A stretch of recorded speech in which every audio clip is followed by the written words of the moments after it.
수업 시간 시작하겠습니다. 자, 여러분, 배움이 잘하는 과학 시간입니다. 선생님과 함께 수업마저 이어나가 보도록 하겠습니다. 우리 오늘 어떤 주제로 탐구활동을 진행하고 있었죠? 네, 맞습니다. 오늘 바로 식물의 증산작용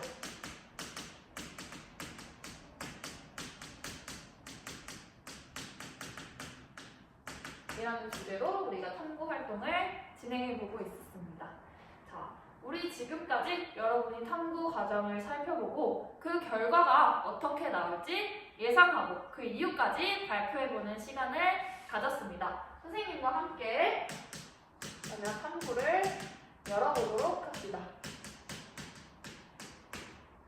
자, 여러분이 오늘 탐구활동에서 진행할 실험은 이렇게 두 개의 시험관에 하나는 잎이 달려있는 식물, 그리고 하나는 잎이 달려있지 않은 식물을 물에 넣고 물높이가 어떻게 될지 관찰해보는 실험이라고 했어요. 그리고 여러분이 예상해준 결과는 어떤 의견은 둘 다 물높이가 감소할 것이다 라고 예상해준 친구가 있었어요. 이 친구들은 왜 이렇게 생각했다고 발표했냐면 식물체 내에 흡수된 물은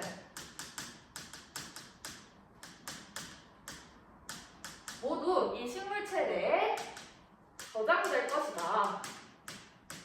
따라서 잎이 있든 없든 상관없이 둘은 똑같이 물이 흡수된 만큼 감소할 것이다 라고 발표해준 친구도 있었고, 또 다른 의견으로는 잎이 있는 이 시험관의 물높이만 더 많이 감소할 것이다 라고 예상해준 친구들도 있었어요.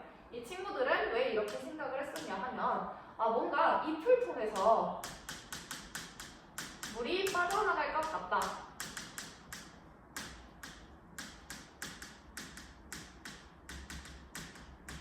그래서 잎이 있는 이 시험관에서만 물높이가 더 많이 감소할 것 같다. 이렇게 예상을 해준 친구들도 있었습니다.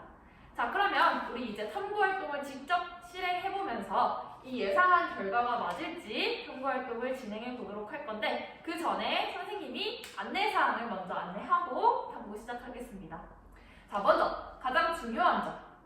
우리 오늘 탐구 과정에서는 이 나뭇가지를 가위로 잘라야 하는 과정이 포함되어 있습니다. 이때 어떤 것에 주의해야 할까요? 그렇죠. 이 가지를 자를 때에는 손이 다치지 않도록 안전에 꼭 유의하면서 탐구활동을 진행해야 합니다. 우리 유진이가 탐구활동에 대해 질문이 있다고 손을 들어줬어요.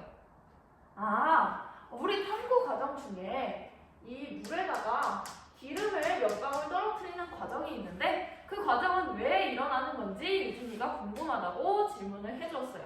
혹시 여기다 기름을 왜 떨어뜨릴지 그 이유를 아는 친구가 있나요? 우리 한번 유정이가 말해볼까요? 유정이가 생각하기에 오늘은 이 식물을 통한 물의 이동을 살펴볼 거기 때문에 이 표면을 통해 물이 증발하는 것을 막기 위해 기름을 넣는 것 같아요 라고 아주 정확한 이유를 잘 말해주었습니다. 맞아요. 유정이가 말해준 대로 우리 오늘은 식물의 증산작용, 식물을 통한 물의 이동을 살펴볼 거기 때문에 이 물의 표면을 통해서 증발하는 것이 결과에 영향을 미치지 않도록 이렇게 기름을 넣는 과정이 있습니다. 자, 그러면 이제 탐구활동을 본격적으로 진행하기 전에 여러분, 탐구활동이 끝나면 어떻게 해야 하죠? 그렇죠. 자리에 모두 앉아서 조용히 손을 들어주면 선생님이 확인을 해보고 여러분이 결과를 온라인 클래스룸에 올려주면 된다고 했었습니다. 맞아요. 그리고 여러분이 탐구활동을 진행하는 동안 선생님이 여러분의 활동을 기록해서 관찰평가에 반영을 할 것이고, 그리고 여러분 또한 탐구를 진행하면서 자기평가와 동료평가 함께 실시해 주기 때문에 탐구활동에 적극적으로 참여해야 한다 라는 것까지 안내하겠습니다. 자, 마지막으로 우리 탐구활동 때 어떤 태도를 가져야 하는지 다시 한번 떠올리면서, 그렇죠, 서로 배려하고 함께 협력하면서 재미있게 탐구활동 진행해 보도록 합시다. 자, 탐구활동 시작! 우리 1종 실험 잘 진행되고 있나요? 우리 1조는 각자의 강점에 따라 역할을 나눠서 탐구 활동을 진행하고 있구나. 좋아요. 자, 근데 혹시 자신의 역할이 아니더라도 혹시 다른 친구가 도움을 요청하면 그렇죠. 서로 도와가면서 탐구 활동 마저 진행해 보도록 합시다. 리키는 왜 손을 들어주었어요? 탐구 활동 자체는 어렵지 않은데 정리하기 내용을 이해하기가 어렵구나. 리키야, 그러면 리키가 챗봇을 한번 활용해 볼까요? 리키가 모르는 단어들을 챗봇에다가 검색을 해보고 만약 그래도 이해가 안 된다, 정리를 하기가 어렵다 하면 리키의 배움짝이 누구죠? 리키의 배움짝인 서연이가 리키를 도와서 이 정리하기 내용을 잘 정리해 볼 수 있도록 함께 도와서 탐구마저 진행해 봅시다.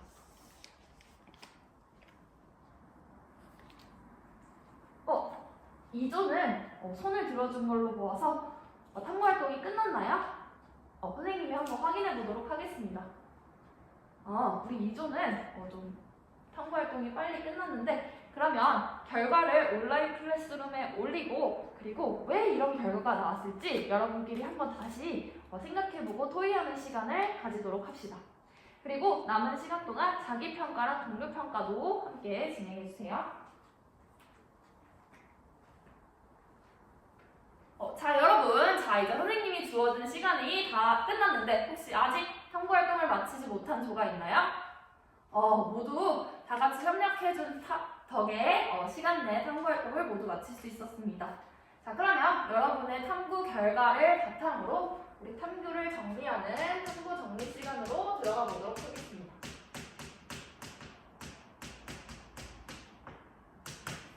자, 정리하기 1번. 물이 더 많이 줄어든 시험관은 어떤 것이었는가? 혹시 자신의 모두의 결과를 발표해줄 조가 있을까요? 우리 1조의 경연이가 한번 발표해봅시다. 1조는 시험관, 잎이 있는 시험관.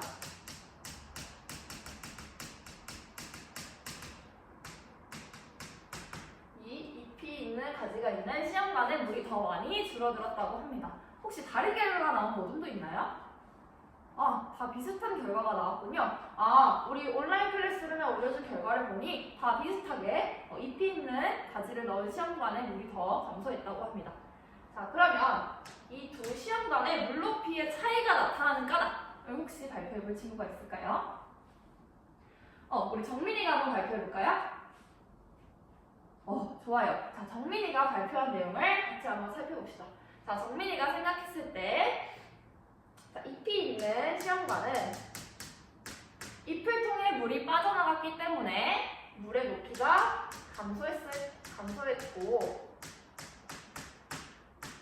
그리고 반면에 잎이 없는 시험관에서는 잎을 통해 물이 빠져나가지 못했기 때문에 변화가 없었을 것이다. 그래서 이러한 결과가 나왔을 것이다 라고 이야기를 해주었습니다. 혹시 다른 의견이 있는 친구 있나요? 모두 비슷하게 생각하는 것 같아요. 자, 그럼 좋습니다. 그러면 다음으로 3번. 식물체 안에서 물의 이동과 증산작용의 관계를 한번 설명해 볼 친구가 있을까요? 우리 소담이가 한번 말해볼까요? 자, 소담이가 발표를 해준 내용을 살펴보면 식물체 내에서 물은 2%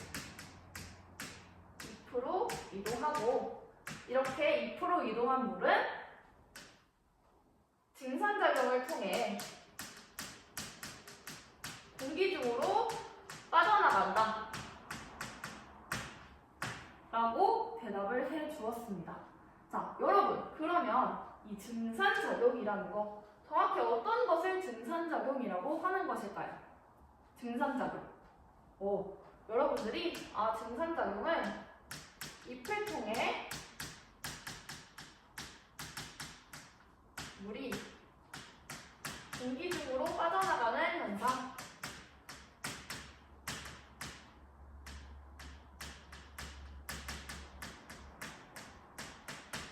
이라고 잘 말을 해주었는데 여러분, 자, 그러면 이때 잎의 어느 부분을 통해서 물이 빠져나갈까요? 우리 한번 교과서에서 명칭을 찾아볼까요? 그렇죠. 잘 찾아주었습니다. 자, 증산작용이 일어날 때 잎의 기공을 통해서 물이 빠져나가고 또 증산작용이 일어날 때 물이 그대로 물의 형태로 빠져나갈까요? 그렇죠. 물이 어떤 형태로 수증기의 형태로 빠져나간다. 따라서 정리해보자면 증산작용이란 잎의 기공을 통해 물이 수증기의 형태로 공기 중으로 빠져나가는 현상을 의미합니다.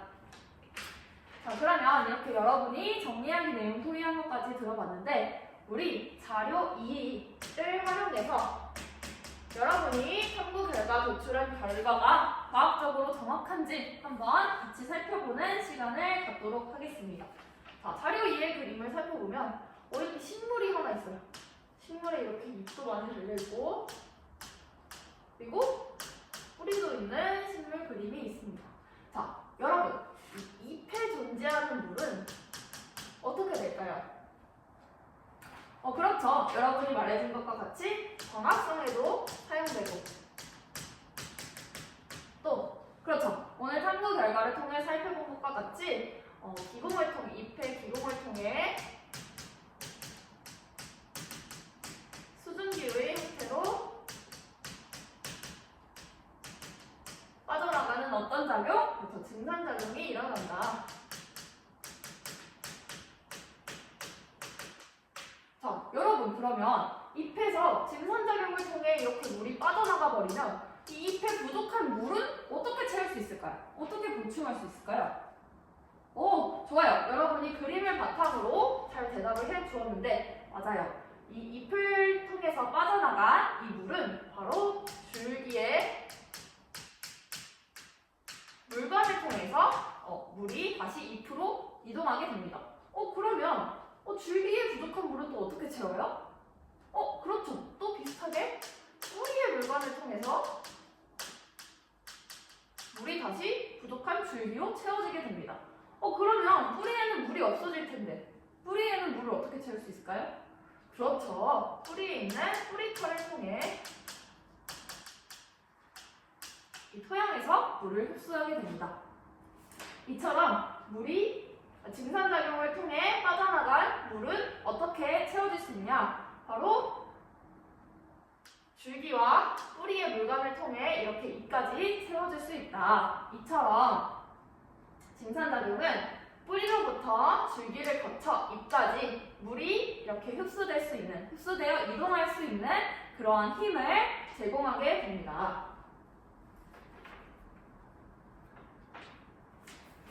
자, 그러면 이렇게 증산작용이 어떠한 과정을 통해 일어나는지 살펴봤는데 그러면 우리 이 증산작용이 어떠한 기능을 가지고 있는지도 한번 생각해 볼까요?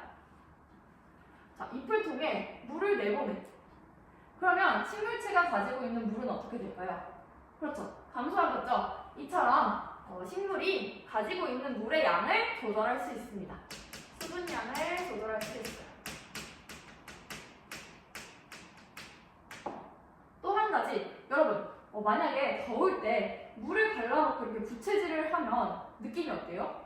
그렇죠. 물이 증발하면서 시원한 것을 느낄 수 있죠. 이처럼 식물도 증산작용을 통해 물이 증발하면서 열을 흡수하기 때문에 온도를 조절하는 기능을 증산작용을 통해 할 수가 있습니다.